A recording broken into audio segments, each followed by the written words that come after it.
Good. Soon to be afternoon, folks, and welcome back to another episode of South and Sugar Curtain. As always, it's your boy Devin Hyde, sitting across from the man, the myth, the legend, Mr. Lucas Mueller. We are back. We're doing these episodes rapid fire. You want us out of the folks, Luke? Hello, folks. Also, Devin said that 'cause it's 11:59 a.m. Now it is, and it was 11:58 when I said it. But I just gotta keep it real with the people, man. Always. So we are back after about an hour ago talking about Aaron Rodgers and what we think trade packages from a trade could look like and what his future holds. Now, we're going to go to our second episode of the day. First time we've ever done this. And what Luke wants us to talk about is some combine. Some NFL combine, looking at some guys, how they ran, who stood out. Now, Luke was a very, very dedicated member of our team, and he watched pretty much the entire combine. I watched absolutely none of it. So Luke will be leading the analysis, and I'm just going to be kind of guiding it with where I think, as of now, our biggest Packer needs are. Sounds good to me, man. So let's talk combine. Now, since the combine, there has been a significant trade. You want to break it down first, Luke? Not particularly. It makes me mad. But so the Bears, right, which we get to hear a lot about here south of the Sugar Curtain. We do. Traded the number 1 overall draft pick to the Carolina Panthers, right, which is the last team I wanted them to trade to because Carolina picked ninth at this point, which means they're going to need to give up more than, say, the Texans or the Colts would have. Significantly. Yes. And boy, did they ever. Oh, yeah. Right. So they gave up some picks. They gave up this year. They gave up next year. They gave up You mean first rounders? First rounders. Yeah, first rounders. There's a lot of picks here. There are a lot of picks here. I was going to say, let's be a little First more round this specific. year. So number 1 overall goes to the Panthers, and the Bears get 9. Right. They get a first. The Bears get a first next year. They also get a second. This year or next year? Oh boy, there's lots of picks here. Okay, lots of picks here. They get a second at some point. There's a 2025 pick thrown in there, which is in 2 years. Like, it's wild. So lots of picks. On the surface, when I just saw the picks, I was like, okay, well that seems reasonable. Couple firsts, couple second, whatever. Throw it in there.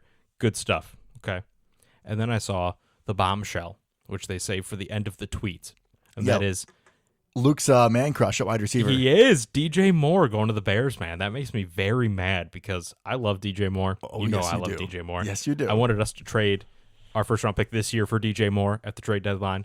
Still wish we would have done that. Yeah, it makes me sad, man. So the Bears had their heart set on DJ Moore. The Panthers were like, nah, we're just going to give you another first in 2025. Bears are like, nah, bro, not going to happen. We want DJ Moore. And the Panthers folded, man. It makes me mad because now Justin Fields has a number 1 wide receiver. And I get that, Luke, but what I think happened is people were vulnerable to our emotions. And I think the Carolina Panthers went to that NFL Combine and they fell in love. I think you're right. And you watched that Combine. So walk me through. Who are they taking? Who did they fall in love with? Come on. Oh, boy. Okay, well, I think there's two options here, given that they were that aggressive to move up. So the number 1 overall kind of prospect at the quarterback position going into the Combine is Bryce Young. I don't think that's what they're doing, though. No? I don't. Little plot twist? Yeah, I think, given the timing and everything, I think maybe, like you said, they were very impressed with someone at the Combine. Bryce Young didn't do anything. He literally just weighed in. He got his measurements, and that's it, and then just hung out with a backpack on the rest of the time. Maybe it was a really cool backpack. It's the one they give you at the Combine. Maybe same he as everybody wore it else. well. I don't know. So he bulked up to 204 pounds, I believe. He came in at 5'10 and 1/8, which means he's the same size as Kyler Murray, pretty much exactly at the Combine. However, he had to work really hard to get 204. Like, you could see it in his face. Dude pudged up a little bit. And don't mean this is a shot to anybody, right? But, like, that dude played at 180 probably during his career at Alabama. Very thin guy, not built like Kyler at all. He's going to get snapped. Yeah, so clearly his weight was an issue coming into the Combine. He obviously bulked up as best he could and then didn't do a single thing at the Combine, which leads me to believe that it's probably not good weight.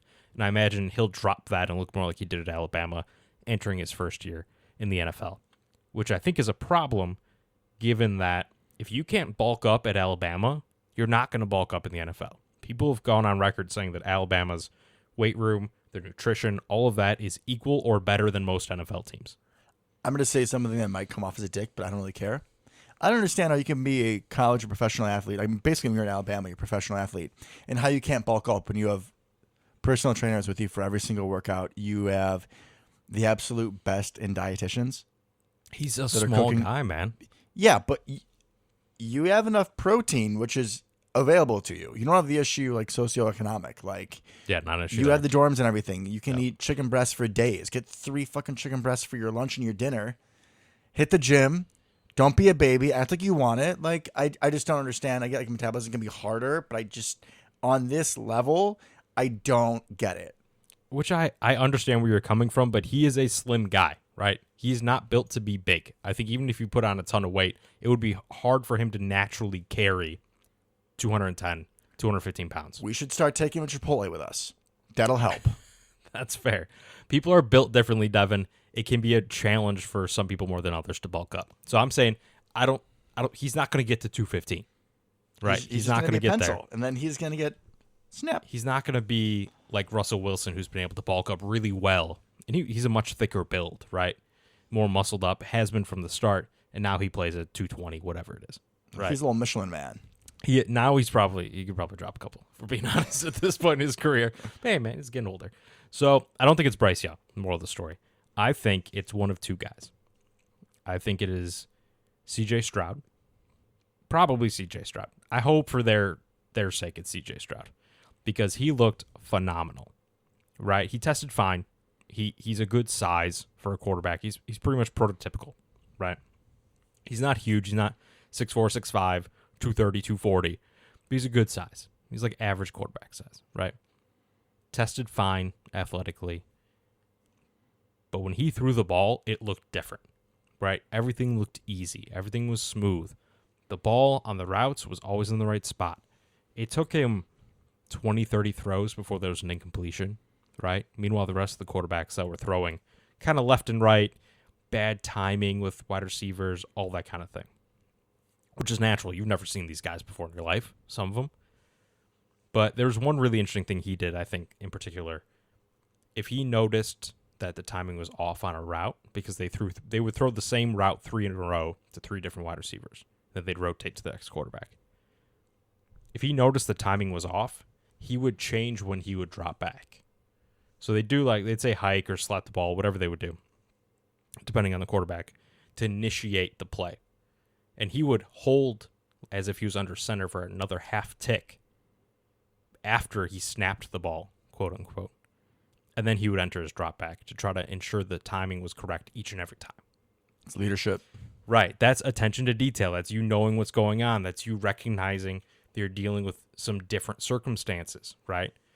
And he doesn't have a cannon, but his deep ball looked good. I mean, he's still able to throw it 60-plus yards.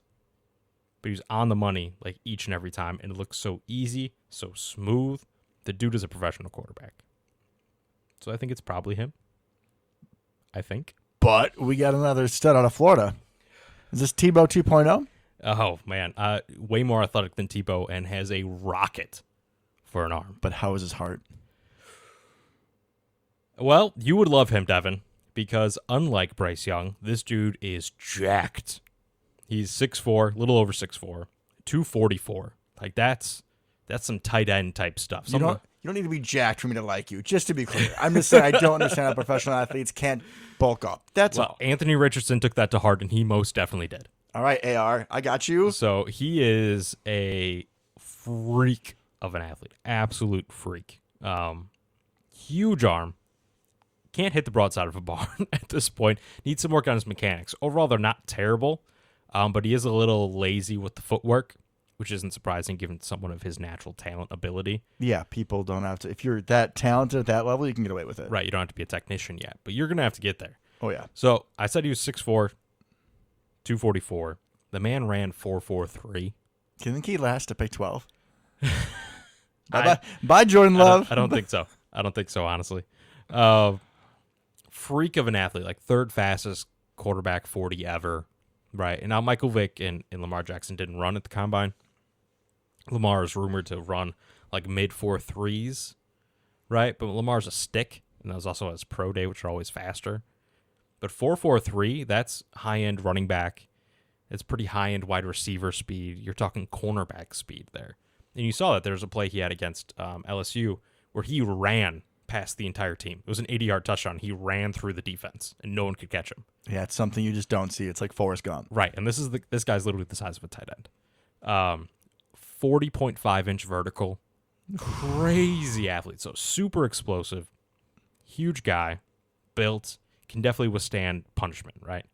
For a little context, Cam, super athletic quarterback, right? Ran a 4.6. Josh Allen, super athletic quarterback, right? Ran 4.7. So you're talking about somebody with that kind of physical makeup, about an inch shorter, but that physical makeup, but faster, right? And when he threw the deep ball, oh my God. Just very lazily dropped back like 5 yards. No big hitch, nothing. Just wound up, bam, 60 yards on the dot. Didn't you tell me they were cheering after his They throws? were. Like just the entire crowd? The entire crowd, which I've never heard before at a combine. And it actually wasn't just for him because him and C.J. Stroud were one right after the other. All the quarterbacks are numbered. Every position, every player is. And they go in order each time. And they were like 11 and 12. So it was clearly a battle between those two, which was honestly really cool to see. Not something you see a ton of at the combine. But when he got to the deep throw, they were just slinging it 60-plus yards downfield. Was Richardson 12 or 11? He was 12. Oh. Interesting. That number may be open in Green Bay. So he, dude's a freak. Had accuracy issues, especially on the short to intermediate routes, where Stroud made everything look easy peasy.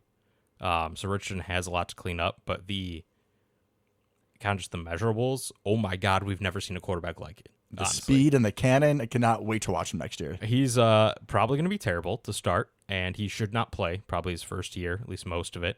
But he is definitely going to be the Madden quarterback of choice, without a doubt. But if he goes to one of these really struggling franchises, if he goes to the Texans, if he goes to the Colts, there's no way that the GM and the ownership of that team trying to sell tickets cannot start him. I agree, but I'm just saying he shouldn't play. He's not ready. I agree he shouldn't, but he's going to. Yeah, I probably. Let's see if we run him, but he's going to play. Probably. He's got to fix that accuracy issue.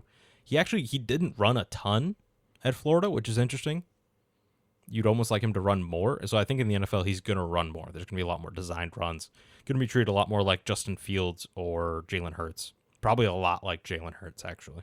Well, at the college level, I wouldn't be surprised if he knew that he could just run all over those guys, and so you can make the conscious effort not to work on your pocket passing. McNabb did the same thing when he first came to the NFL, right? Sure. Everyone thought it was just going to be a runner, and he's like, oh, no, I'm going to show you that I can stand in here and sling it, work on that part of my game. So it's pretty good awareness from the young man. Unfortunately, he was in the 50s for completion percentage, so I'm not sure it actually worked very well. Well, maybe if he just ran the ball, he would have been in the 40s. Luke? So basically, everyone hopes he's Josh Allen, right? There's only one Josh Allen. There's only one, and you can point to Cam or somebody like that, but Cam had a much higher pedigree, was the best college football player in the country for a year. Cam was insane. Right. He was so good that year at Auburn. And Anthony Richardson just kind of like middle of the road at Florida. Right. Just a freak athlete. So we'll see how that happens. I could easily see someone absolutely falling in love with him. I expected him to probably go to Carolina at 9 if they had held tight. But at 1, I really hope they don't take him, honestly, especially if they just gave up their best wide receiver. It's like proposing on the third date, bro. Like, relax a little bit. Don't do that, man. Don't do it. So I think it's probably C.J. Stroud, which will then let the Texans pick Bryce Young. Like, he's been mocked this entire time. So that's what I think will happen. We'll find out. I imagine they fell in love with C.J. Stroud. People were talking. It was one of the best combines they've ever seen. Dude looked completely in control, smooth, everything you want from a quarterback. And even if these guys aren't going to the Packers, we are more than just Packer fans. We're NFL fans. And even if sometimes we're wishing that those players were on our team, I think both of us do enjoy watching just freak athletes, guys that are just entertaining. Yeah. So it's good to see, even if they won't be on our team, a couple of these quarterbacks should be fun to watch on Sundays, as opposed to watching Davis Mills and Baker Mayfield on the Panthers and some of those guys that, yikes. And especially considering that, we're going to have at least one draft pick right in the first round, maybe 2. And 4 quarterbacks will go before we pick. Exactly. So we're this is getting like a important. top 10 skills pick. Yeah, this is important to us. Yeah. So them showing out at the combine, important, and will affect us in a big way. Yeah, stock up for us for sure. All right. So I watched nothing of this combine. We already know that. However, I'm always deeply in tune with our Packer needs. Free agency is not official yet, so I'm going to go off of what I know at this time. Devin's Packers projected needs, numero uno. Well, actually, numero uno A. Safety. Talk about the safety room real quick. All right, Adrian Amos. I predict he'll be gone. He's going to be 30. He had his worst season as a Packer. He's expensive. Adrian Amos is going to be gone. Darnell Savage, I believe we saw through last season that his best position is in the slot. Those are our 2 starting safeties. There is rumor that we could move Rasul Douglas back to safety. I could see it. I would probably think more strong safety because of his body size, but either way, that's one safety spot. Rudy Ford is a free agent. I believe we can get him back on a bargain bin type of deal. I do like him, but I think he's more of a safety 3. So I would like us to go safety early as our priority need. Get a stud. You think of someone you draft like a Minkah Fitzpatrick, those type of guys. Not saying we have that in this draft, but you can get someone in the first round who is going to be a day 1 starter and a difference maker, hopefully better than Clinton Dix. Luke, what do we got? That's quite the setup. I'm sorry to bring you back down to earth, but this ain't that draft.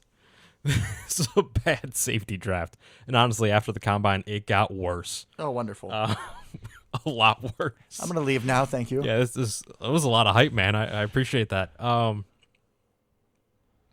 Yeah, I don't even know where to start. So the safety class sucks.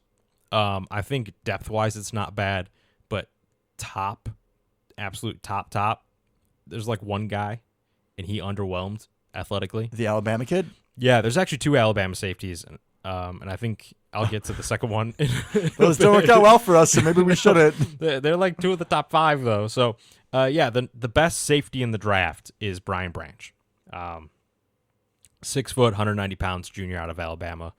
Underwhelmed physically, which is kind of a bummer. He didn't actually play a ton of safety at Alabama. He played a lot of nickel corner type of thing.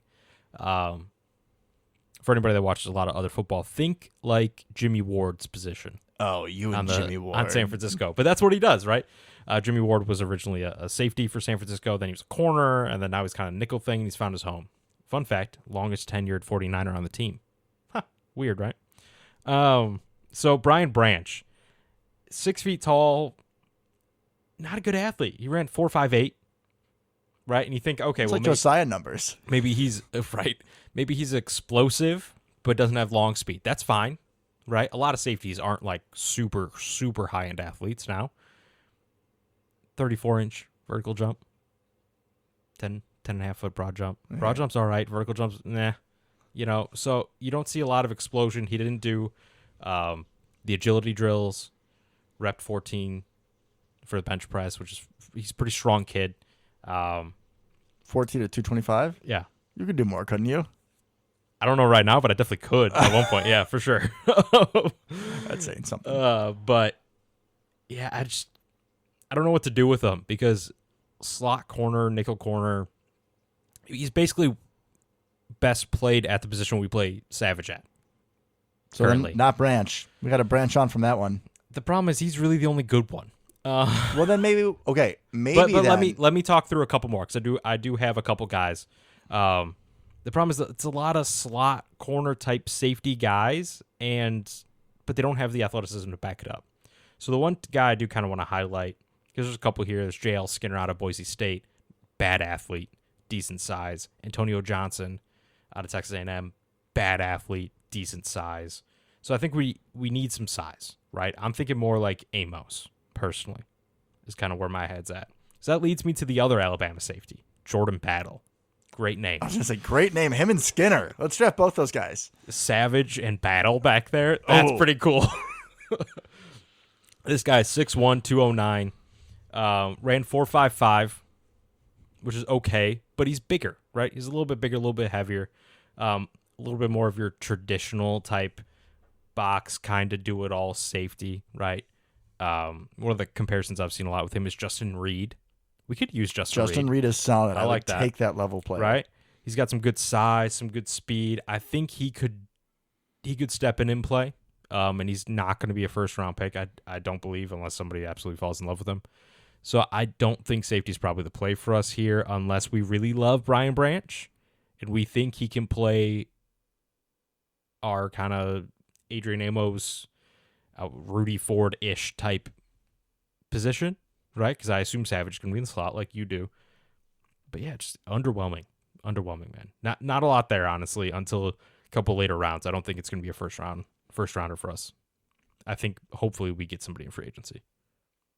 This is why you're my co-host, because you took that thought right out of my head. This list that I have, I had 4 and then kind of a 5th one listed as my top needs going into the offseason. I think I said the draft before we started.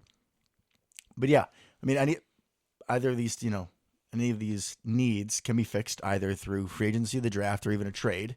So looking at safety, we can get into it more later, but like there's Von Bell, there's a couple other guys we've talked there's about some guys that could fit that need, but it's nice that we have our little teaser here and we can look about, okay, safety, hopefully that's one we hit in free agency because sounds like the draft class not a lot is there. Not going to be what we need. We could, supplement it. We could take Von Bell and then take one of those guys as a project in 3rd, 4th, 5th round. Yeah, I'd be good with that. I would be very happy with that.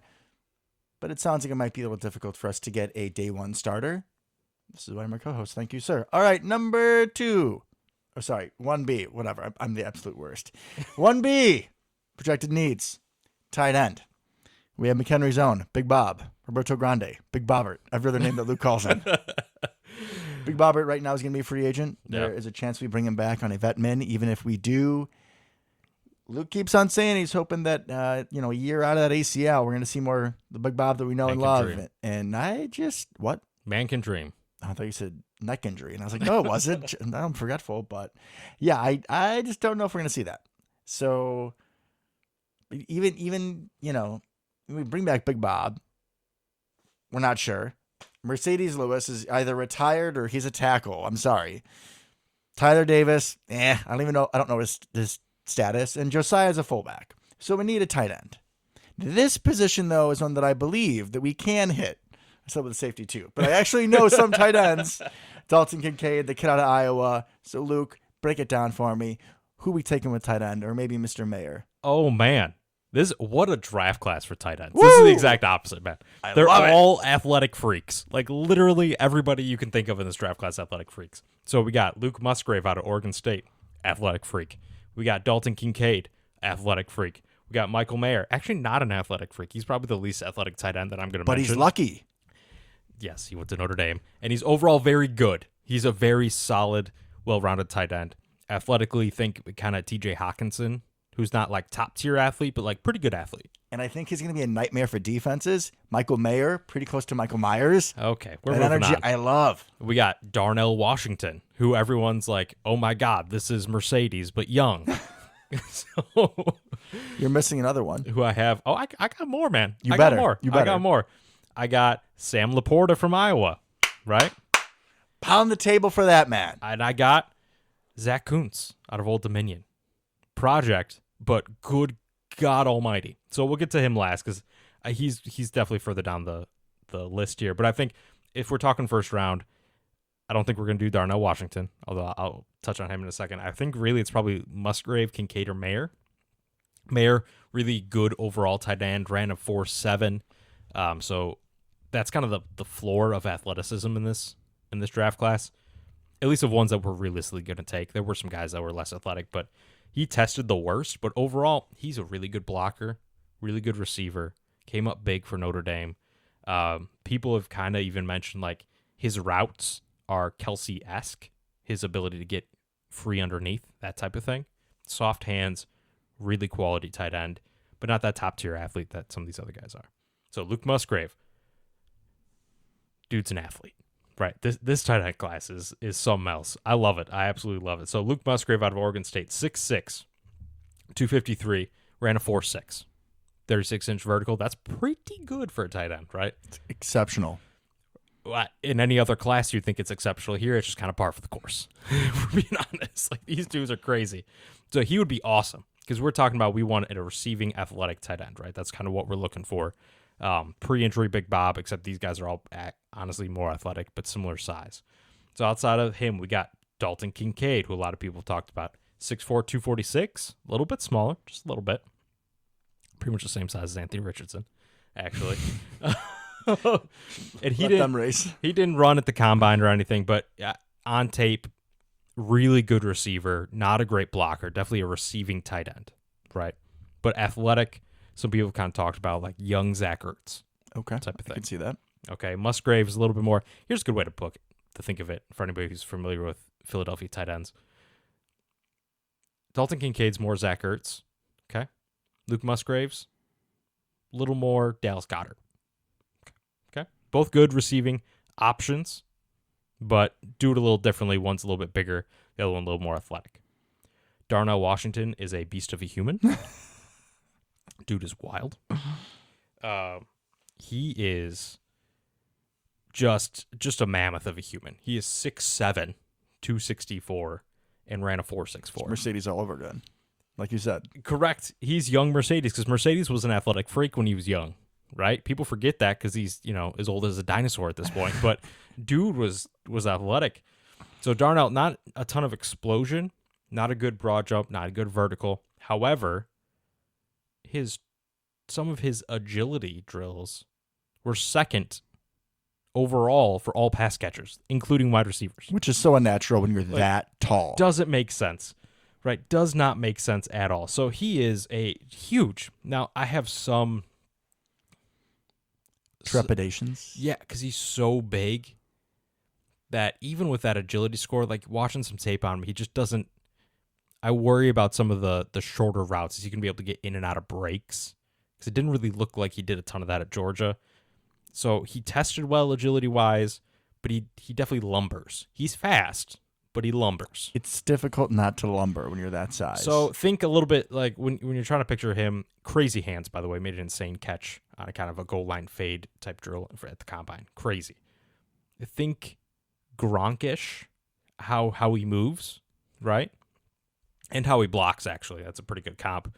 That's his height. I don't think he's necessarily going to get there, because obviously there's one of one for Gronk. But what an athlete.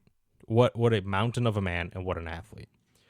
Then we kind of come to Sam Laporta out of Iowa, your boy, who was he plays for Iowa, so you have no idea if he's good or not, because that offense is from the Stone Age. They might as well run the triple option. They're terrible. He is a tight end from Iowa. Stay in your lane. I'm just saying, you never know. There's a reason why Kittle didn't get drafted high, because you don't know if they're good because they don't throw the football, or they have a terrible quarterback all the time. Anyways, he tested well. He ended up running a 4.59, which is better than people thought. So yeah, he did. He's athletic, really good receiving tight end. Can also block, because at Iowa you have to, because you don't throw the football, so you got to be able to run block. Devin's just staring daggers at me right now. So he'd be a great option in a little bit later round. I don't mean like 5th, 6th round, like but 3-4. Yeah, but he could be 2, 3, 4, somewhere in that range for sure. I think one of my mocks, that's exactly what I did. Yeah. And then there's one guy I want to bring up, Zach Kuntz. He could be a flyer. Redshirt senior, so he's old. But he's 6'7", 255, and ran a 4.55. Ooh. You can't teach that, man. Nope. 40-inch vertical on a dude that's 6'7". Good God. Man, I mean, he is... Just toss it up over the middle. Let him go get it. Yeah, just crazy athlete. He would need some seasoning, to put it lightly. But I could definitely see if we feel like we bolster the tight end room some other way, maybe take him later on. Kind of a more athletic Mike Gesicki type of deal, that kind of body type. So that's kind of where I fall. I think in the first round, we could definitely be looking at, I don't know, 15's pretty high. 13's even higher. So I would be comfortable taking one of these guys in the second. One of them's going to fall. They're going to have to. We could trade back, depending on or if we trade back, our next need, what looks like, but we could definitely trade back. If we trade back, I could definitely see us taking one of those guys. But I think 15's pretty rich for me. It sounds like so far 15's pretty rich for all of our... I mean, the two needs are gone over so far. Oh, well, that's going to change for the next one, so let's get to it. Oh, yeah. You know what? So I had originally 3rd and 4th, and I'm going to flip them. So I'm going to say our third need, but this may be the first pick of our draft. I said my third need is, but jump if it's hot, wide receiver.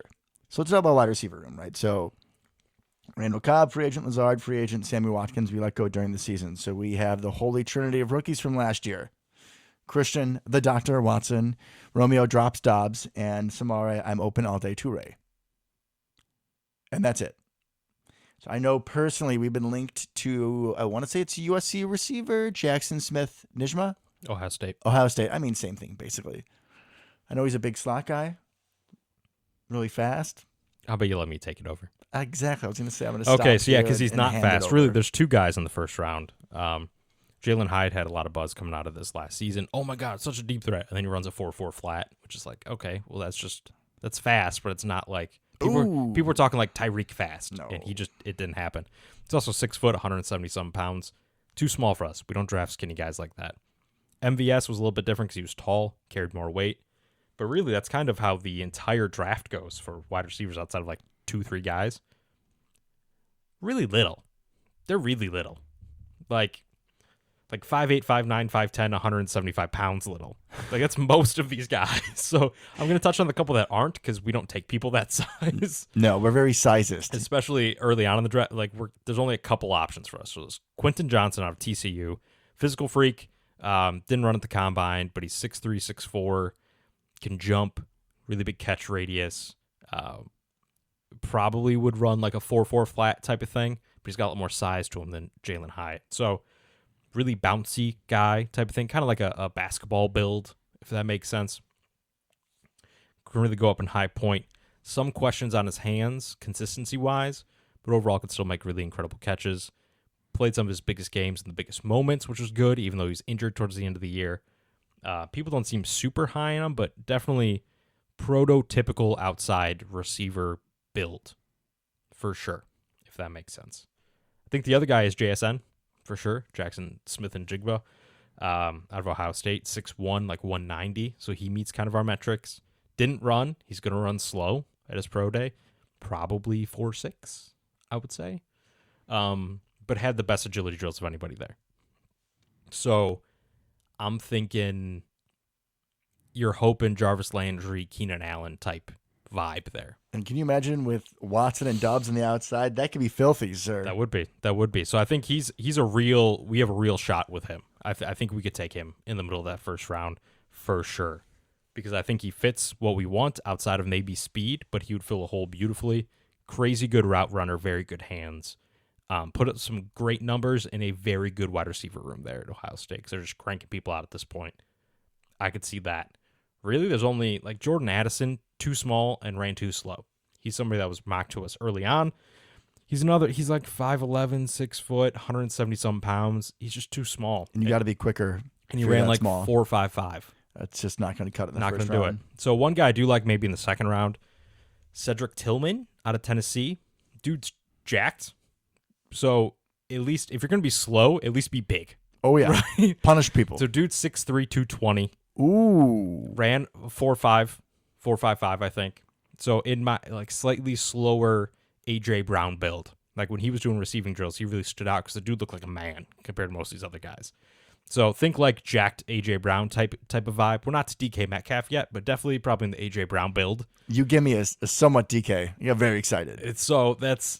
I think he could be there. He's old. He's Richard Senior. But before Jalen Hyatt kind of broke out, he was the guy. Not so much this last year, but the year before that, over 1,000 yards, tons of touchdowns. So I think he could be a guy we look at if we don't take someone in the first round, just because he's going to fit us build wise and good enough athlete. I mean, that's like the same 40 time as Lazard. That's kind of what you're looking at. Actually, similar to Devontae too. So we don't always need the top tier speed, but he's not small and he's not super slow, unlike the vast majority of these people. So that's kind of where in my head, that's where I'll leave it. So now my fourth need, not the biggest one, obviously, it's edge. So we got Rashawn Gary coming back from his ACL. We hope he should be ready for September. We'll see. Because he tore it, October? Yeah, I believe so.